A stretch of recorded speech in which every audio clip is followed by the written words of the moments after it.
he made it farther than anyone in our community has ever made it. And I mean, personally for me, he was Duncan, so that was pretty cool. And I was like, well, you know, this is something that I think we should start, you know, filming and see what happens. And so that's where we started.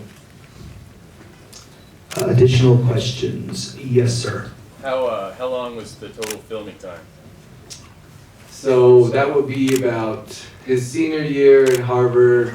You know, it was a process. You know, at first, initially, I'd say, I mean, before you ask that, I think we have to say, when we first approached him, they weren't totally, yeah, let's do a documentary on me, because, you know, he's a very humble person. He's like, I'm just a basketball player. I don't need attention. I don't want a reality show on me. And, you know, it took a little while. So we started at Harvard, you know, a little unauthorized shooting with him, you know.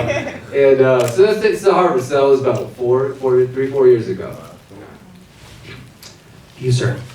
So obviously when this whole Linsanity thing happened, it must have been pretty amazing for you guys. So kind of a two-part question.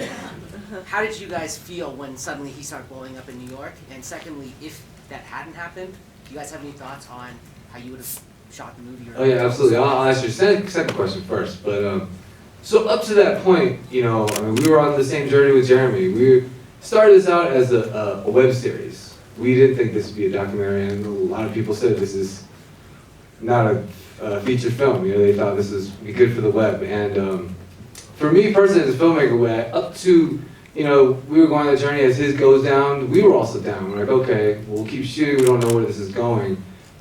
But for me, I think for me personally, when he goes into his second year, you know, and he's like, I'm free. I figured it out. I'm not playing for anyone else. I'm not going to worry about the pressure. I'm just going to play the way I play.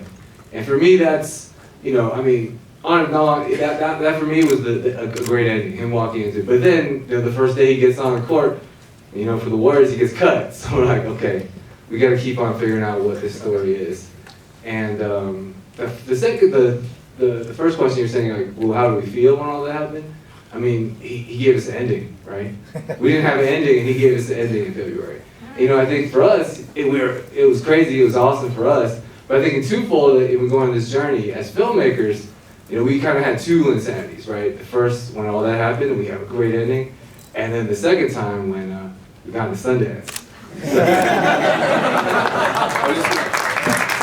We probably wouldn't be here if Linsanity didn't happen, right? So we're thankful for that.